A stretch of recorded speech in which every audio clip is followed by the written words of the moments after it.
So we're looking at section 3.1. This is on page 47 in your student journal. All right, so starting off here with some vocab. What is a quadratic equation in one variable? Well, that's just an equation that can be written in the form ax squared plus bx plus c equals 0. So the reason it's a quadratic is because we have an x squared.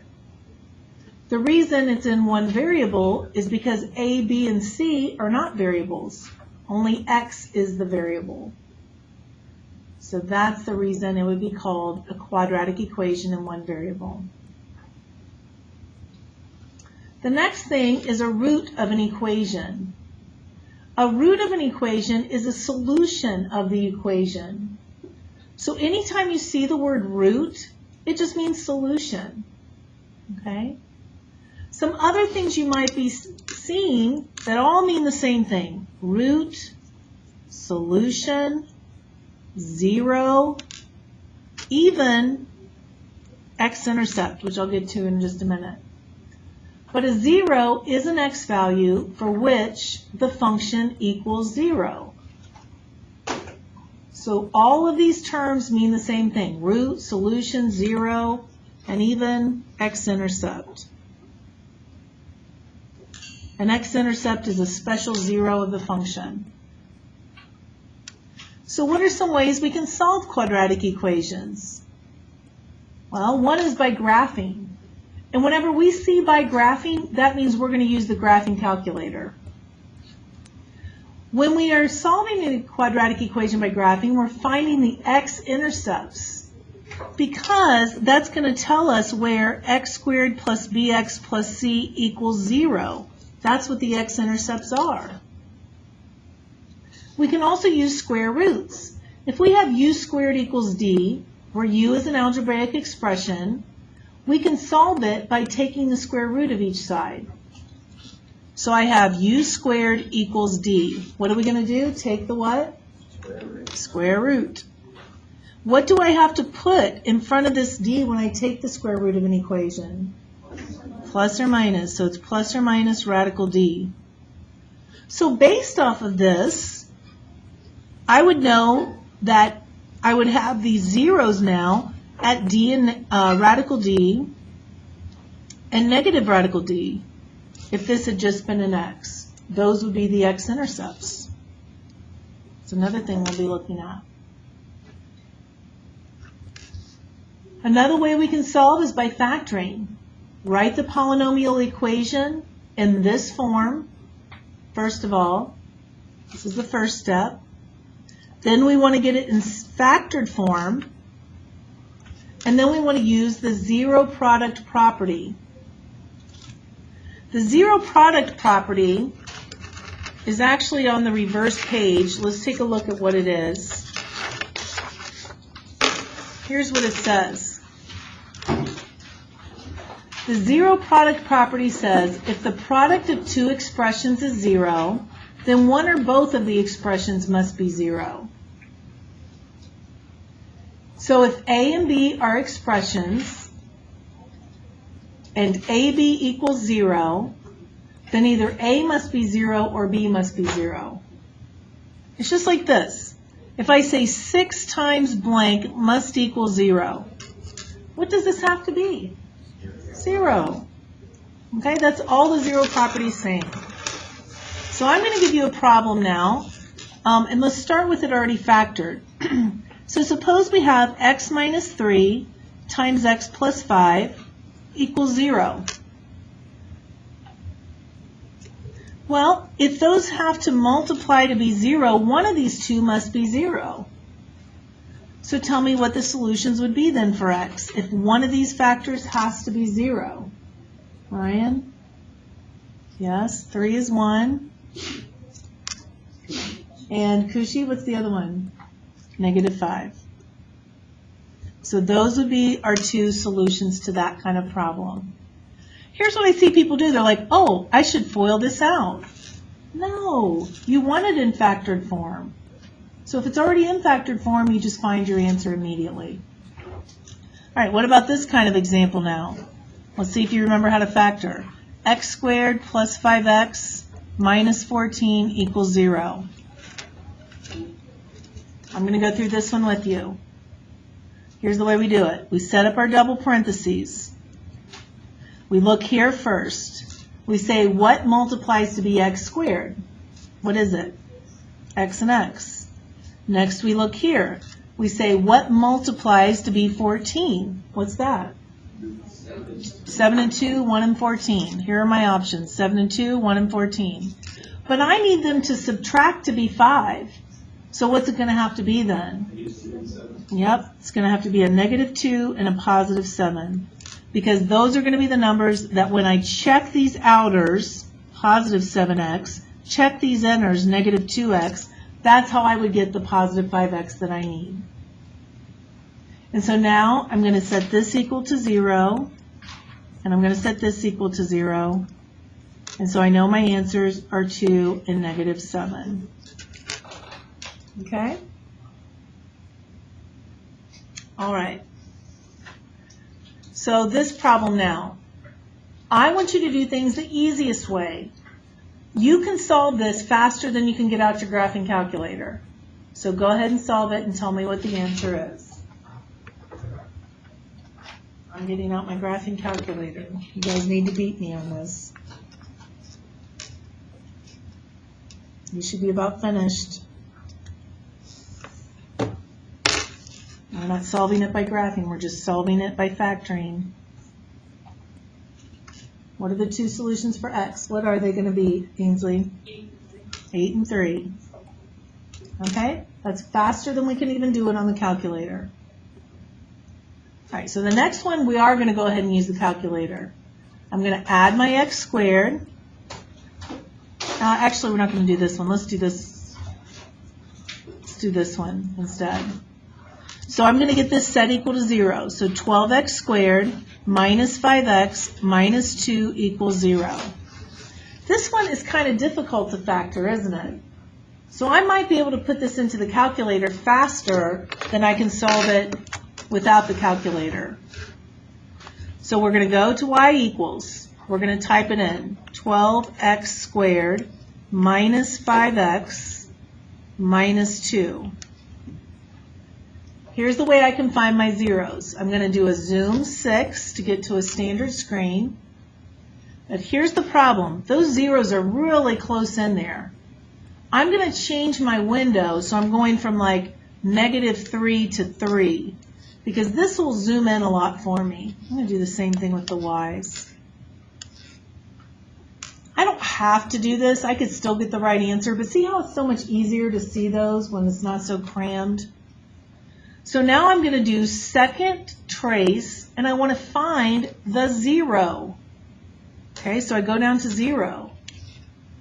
I want to go to the left side of my first 0. Here's my first 0. I got to go to the left side of it and hit enter. Now it's saying right bound, so I have to go to the right side of it and hit enter. Then I look up here. Is it in between those two? Yep. Hit enter one more time. And here's one of my zeros. One of my answers for x is -1/4. -0.25 is -1/4. Now I'm going to find my other one. Watch. Second trace, calculate a 0 again. Now I'm going to find this one. So I have to be just to the left of it. I don't want to go over here. That's to the right. I have to be on the left. So this is on the left side of the 0. So I hit enter. Then I have to be on the right side of it. That's good. Hit enter. Now I look at my arrows. They should be pointing towards each other. And that looks good. So I hit enter one more time. And there's my other 0. 2/3. So those are the two solutions. Okay? And once you get faster with that, you can do it so much quicker. Okay, here's another way we could do it though. Maybe you don't like doing the zeros. Well, what do I want y to equal? What have I been saying? What do I want y to equal? 0. So I could put y equals 0 in here. A lot of people prefer this method. So now I'm graphing the parabola, and I can't really see it, but I'm graphing y equals 0. And so now what would I just want to find? The point of intersection, yeah. And personally, this is the way that I do it too. I just go enter, enter, enter. It's quicker.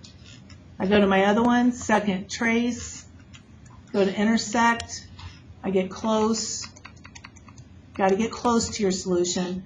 Enter, enter, enter. So we're used to doing it that way, right? We haven't really done the zero method yet. The reason I show you the zero method is for things that you do next year in pre-calc. Sometimes it's quicker to do that zero method. All right, questions there. Pretty easy. One way to solve it is on the graphing calculator. Okay, now let's look at square roots. We're not going to do number 4, too easy. Let's go to number 5. So to solve using square roots, first we have to get this squared by itself. So what am I going to have to do? Ryan?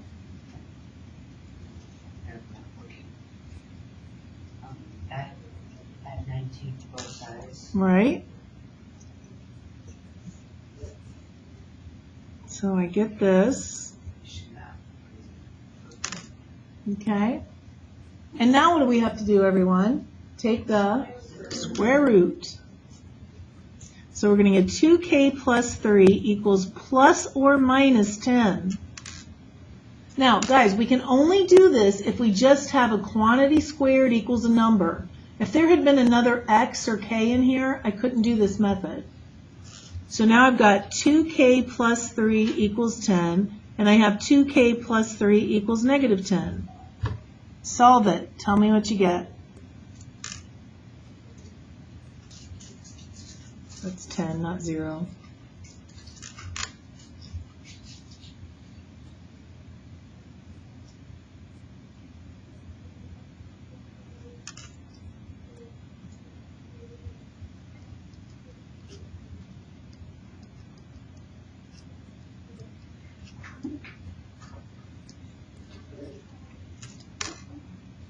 Did you get it? You should get 7 halves and negative 13 halves. All right, very good.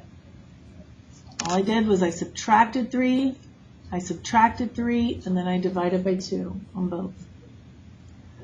Okay, here's a nice thing about equations. If I multiply or divide an equation, I don't change it in any way. As long as it's an equation, it's not going to be changed. Just like if I have k equals 5. Wouldn't it be okay to just say that 2k equals 10? Doesn't that give me the same answer? I multiplied through by 2. This is the same thing. This is more complicated. But I can multiply this equation through by 2. It's not very helpful, though. What's more helpful to multiply through by? 7. Let's multiply through by 7. So if I multiply through by 7, I'm going to have 1/7 times 7. What is it? 1p squared. And then I have 5/7 times 7. What's that? 5p squared. And make sure you do this one. This is the one people typically forget. And that's going to be 140. So now I'm going to have to get my squareds together. So I'm going to subtract 5p squared. So I get negative 4p squared equals negative 140. Divide by negative 4. I know it's going to be a positive answer. Does anybody know 140 divided by 4? Let me ask it to you like this. Do you know 140 divided by 2? What is it? Divide by 2 again now. That's what you get if you divide by 4. Anytime I'm dividing by 4, I'm dividing by 2 twice because I can do it faster. You see what I mean? Isn't that quicker? All right, so p squared then is 35. And so now I'm going to take the square root of both sides. And so I'm going to get plus or minus the square root of 35. By the way, what if the problem had been 140 divided by 6? What could I do first? Divide by 2. I could divide by 2, and I get 70. And now what do I still have to divide by? 3. And that's a little tougher, because 70 isn't divisible by 3. Okay, but you can always divide that way. I can now do this trick I showed you once. 7 divided by 3 would be 2 with 1 left over. 3 goes into 10 3 times with 1 left over. And we can divide that quickly. Okay? All right, let's go over to the last page. What? P equals plus or minus radical 35. Any questions? All right, last page here. Solve by factoring. I think you guys are really good at this already. I'm just going to ask you to do one on your own, number 8. Okay, and I'm going to do it up here as you're doing it on your own.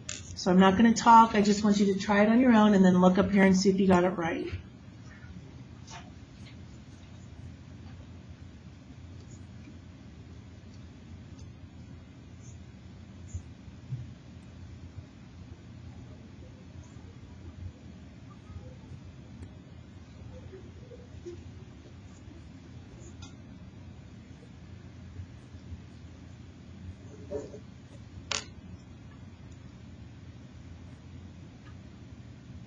Did you get it? You should have it by now. It's 10 and 4. So those are going to be the solutions. Those are the numbers that make that a true statement. All right, number 9 now. So on this, I have to get this set equal to 0 before I do anything else.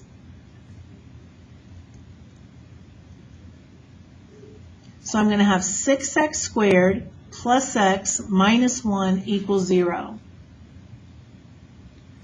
All I'm doing is I'm adding x squared. So if I have 5x squared plus 1x squared, that's 6x squared.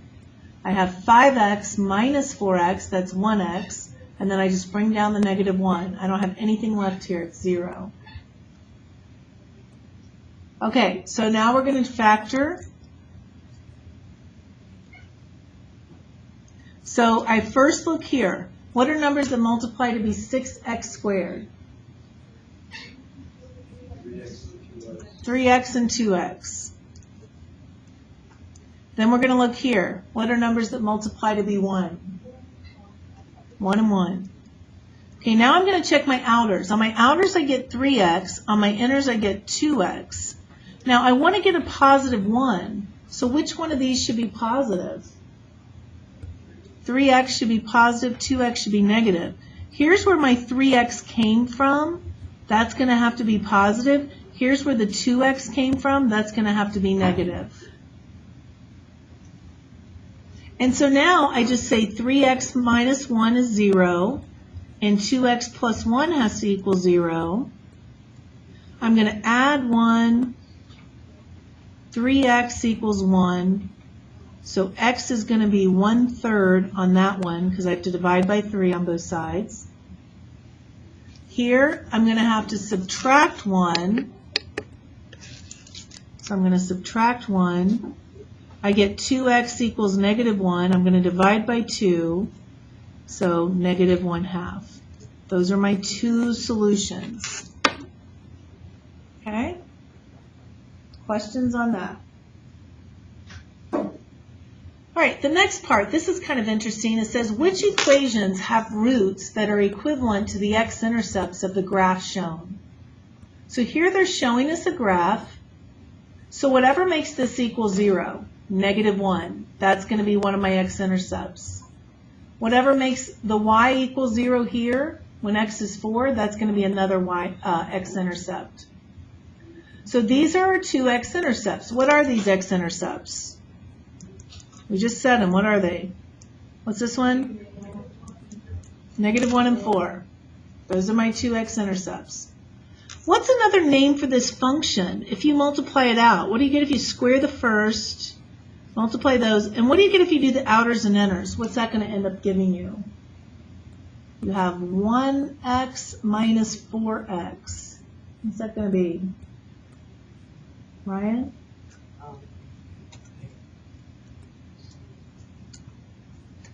I'm just foiling this out. X times x is x squared. My outers are negative 4x. My inners are positive 1x. What does that give us, everyone? Do we not know that? Negative 4x plus 1x. What is that? Thank you. Negative 3x. And then I have to multiply 1 times negative 4 is negative 4. So this would be another name for this function, multiplied out. If I multiplied that all out, that's another name for it.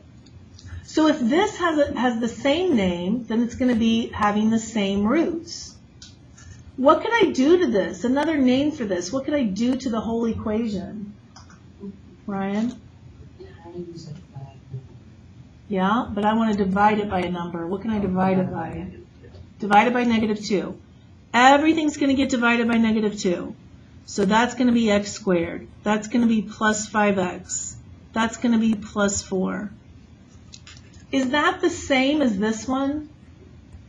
Are they the same functions? No. No, so they're not going to have the same roots. What about this one? What would I do with it? Take the 4 over, right? So it's x squared minus 3x minus 4 equals 0. Is this the same function? Oh, yeah. Yes, so they're going to have the same roots. Is this the same function? No. All right, now this one, we have to actually solve it to see what its roots are. So I have to subtract 4, and I get x minus 1 squared equals -4. I stop right there. Why would I stop right there? Ainsley? You are correct. This has no solution. No solution. See, look at this too, guys. Let's say look at this equation.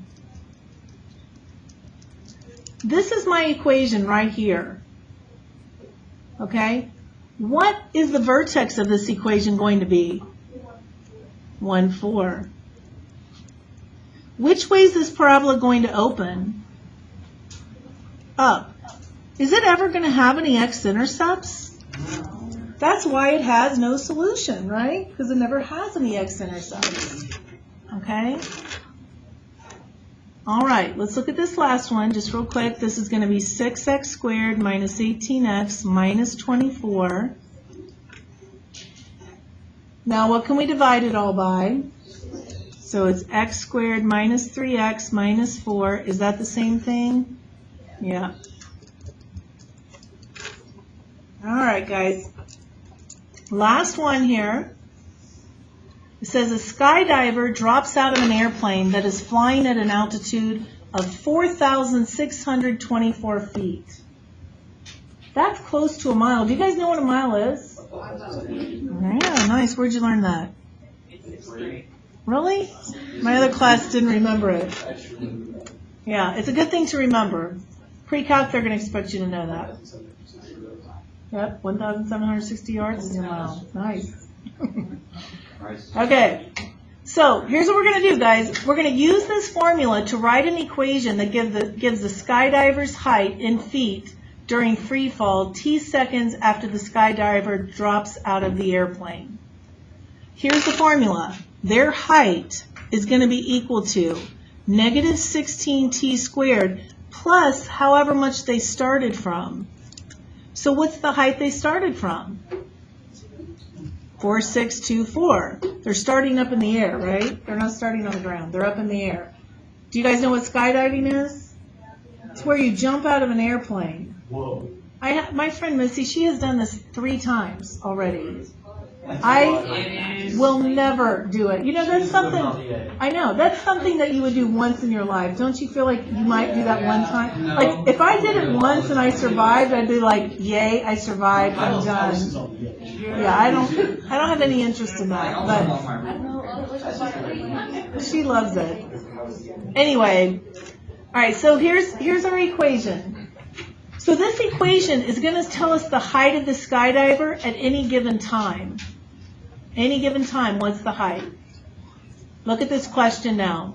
Is it possible for the skydiver, my friend Missy, could she wait 18 seconds before she pulls the parachute cord? You guys are saying no? How would we know if it's okay? Is your friend that she's at? No, she would not do this. But how could I know for sure that she wouldn't do this? Ainsley? What can we do to figure out what her height is if she waits 18 seconds to pull that cord? Maren? Close. That's not quite right what we do. What do you think, Anna? Plug in 18 for 2. Yes. So we're going to plug in 18 for T. What do we hope this answer is if somebody's going to actually do this? Positive. What if the answer is 0? What does that mean has happened? They are, yeah, they're on the ground. What if it's negative? Even worse. They're below ground. So what's this answer, you guys? Is it positive, 0, or negative? Negative. Uh-oh, negative. No, do not do that. Let's say don't do that. Let's see. Okay. All right, any questions about that? All right.